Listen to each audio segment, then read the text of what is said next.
लेकिन क्या हमने कभी गहराई से सोचा है कि बाबा साहब ने हमारे लिए क्या किया? डॉक्टर भीमराव अंबेडकर, आखिर बाबा साहब ने हमारे लिए क्या किया? भारत के इतिहास में कुछ ऐसे महापुरुष हुए हैं जिनके योगदान ने देश की नींव को मजबूती दी और समाज को नई दिशा दिखाई। उनमें से एक हैं डॉक्टर भीमराव अंबेडकर, जिन्हें हम बाबा साहब के नाम से जानते हैं। लेकिन क्या हमने कभी गहराई से सोचा है कि बाबा साहब ने हमारे लिए क्या किया? इस सवाल का जवाब आपको न केवल चौंकाएगा बल्कि उनकी महानता का एहसास भी कराएगा। बाबा साहब का आरंभिक जीवन, संघर्ष की मिसाल। भीमराव अंबेडकर का जन्म 14 अप्रैल 1891 को मध्य प्रदेश के महू में एक दलित परिवार में हुआ। वे अछूत माने जाते थे और समाज में उनका हर कदम अपमान और भेदभाव से भरा था। स्कूल में उन्हें अलग बैठाया जाता, पानी छूने की अनुमति नहीं थी। ये भेदभाव एक बच्चे के लिए कितना कष्टदायक हो सकता है, इसे बाबा साहब ने अपने जीवन में सहा।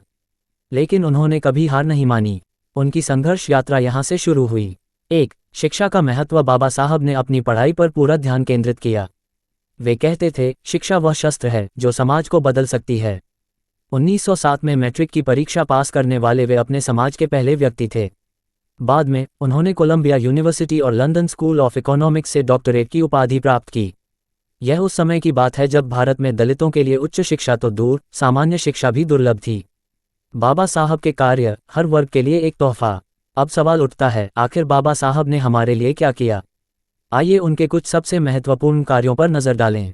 1. संविधान निर्माता। डॉक्टर अंबेडकर भारत के संविधान के प्रमुख शिल्पकार थे। 26 नवंबर 1949 को भारत का संविधान तैयार हुआ। इस संविधान में हर व्यक्ति को समानता, स्वतंत्रता और न्याय का अधिकार दिया गया, चाहे वह किसी भी जाति, धर्म या लिंग का हो। उन्होंने जाति प्रथा और छुआछूत जैसी कुप्रथाओं को खत्म करने के लिए कानून बनाए।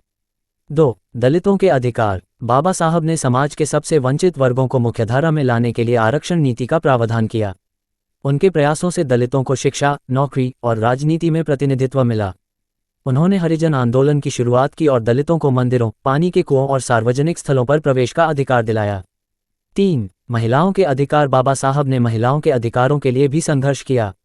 उन्होंने हिंदू कोड बिल का प्रस्ताव रखा, जिसमें महिलाओं को संपत्ति में अधिकार और तलाक लेने का अधिकार दिया गया। उनका मानना था कि समाज का विकास तभी संभव है जब महिलाएं सशक्त हों। 4. आर्थिक सुधार। बाबा साहब ने भारतीय रिजर्व बैंक (RBI) की स्थापना में महत्वपूर्ण भूमिका निभाई। उन्होंने भारत में श्रमिकों के लिए 8 घंटे के कार्य दिवस की वकालत की। उनके विचार आज भी आर्थिक योजनाओं में प्रासंगिक हैं। 5. धर्म परिवर्तन और मानवता का संदेश। 14 अक्टूबर 1956 को बाबा साहब ने बौद्ध धर्म अपनाया और लाखों दलितों को भी बौद्ध धर्म अपनाने की प्रेरणा दी। ये केवल एक धर्म परिवर्तन नहीं था, बल्कि समानता और स्वतंत्रता के प्रति उनकी प्रतिबद्धता का प्रतीक था।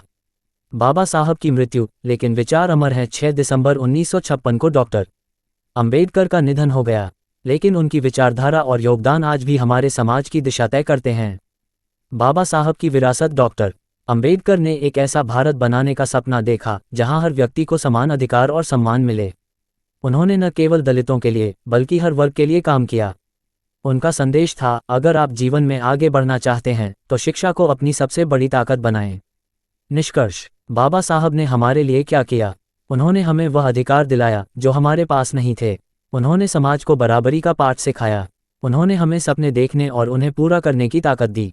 आज जब हम स्वतंत्र भारत में रहते हैं, अपनी बात कहने का अधिकार रखते हैं और समानता की हवा में सांस लेते हैं, तो ये सब बाबा साहब की दूरदर्शिता और मेहनत का परिणाम है। डॉक्टर भीमराव अंबेडकर केवल एक नाम नहीं बल्कि प्रेरणा का प्रतीक हैं। सूचना सिर्फ मान्यताओं और जानकारियों पर आधारित है। यहाँ ये बताना जरूरी है कि यह मेरा वीडियो किसी भी तरह की मान्यता, जानकारी की पुष्टि नहीं करता है। किसी भी जानकारी या मान्यता को अमल में लाने से पहले संबंधित विशेषज्ञ से सलाह लें। धन्यवाद।